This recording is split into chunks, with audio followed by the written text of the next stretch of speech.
அனைவரும் ஆனந்தமாய் வாழ்க, அனைத்து காரியங்களிலும் வெற்றி பெற்று வாழ்க. கிராமப்புறங்களில் வீட்டில் பார்த்தீங்கன்னா குளவி கூடு கட்டியிருக்கும். அந்த குளவியை என்ன செய்யும்னா, அது உள்ளுக்குள்ளார குளவி வளர்ந்து வந்தோடனே உடச்சிக்கிட்டு வெளியே வரும். அப்படி உடச்சிட்டு வெளியே வரப்ப ரொம்ப கஷ்டப்படும். ஒரு நாள் ஆகும், 2 நாள் கூட ஆகும். அதை ஒருத்தர் பார்த்துக்கிட்டே இருக்கார். பார்த்துக்கிட்டே இருந்து என்ன செய்யுது, இந்த குளவி இவ்வளோ கஷ்டப்படுது அப்படின்னு அந்த மரானில் என்ன செய்யுது, இதே மாதிரி ஒரு குளவி பூச்சி உருவாயிடும்.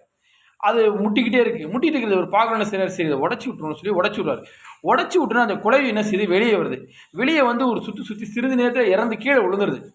பக்கத்தில் இருந்த ஒரு நபர்கிட்ட கூப்பிட்டு கேட்குறாரு, என்னென்ன இந்த மாதிரி இதை உடச்சி விட்டேன், இந்த மாதிரி இந்த குளவி கீழே விழுந்து இறந்து போயிடுச்சு.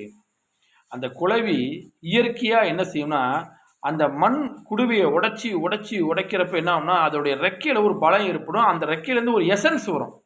அந்த ரெசன்ஸ் அந்த ரெக்கையில் பட்டு அது அதோட உடலுக்கு ஒரு பலம் வந்துடும். அது தன்னால் உடைச்சிக்கிட்டு வரப்ப அது இயற்கையாக இறந்து போகாது. இவர் செயற்கையாக உடைச்சி விட்டோன்னே அது வெளியே சுற்றி இறந்து போயிடுச்சு. அது மாதிரி ஒவ்வொரு மனிதர்கள் தன்னுடைய உழைப்பாலையும் தன்னுடைய உயர்வாலையும் கஷ்டப்பட்டு உழைச்சி வரப்ப அவங்கள நம்ம அப்ரிஷியேட் பண்ணணும். ஆனால் அவங்க நான் உதவி செய்கிறேங்கிற நோக்கத்தில் பெரிய அவங்களுடைய பாரத்தை நம்ம போய் இழுக்கக்கூடாது.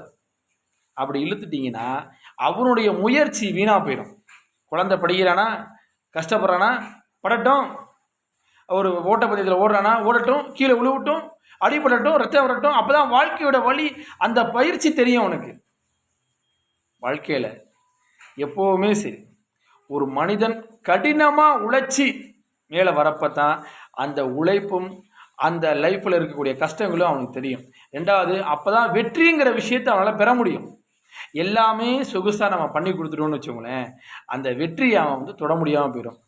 உன் வாழ்க்கை உன் கையில். அனைவரும் ஆனந்தமாய் வாழ்க, அனைத்து காரியங்களும் வெற்றி பெற்று வாழ்க.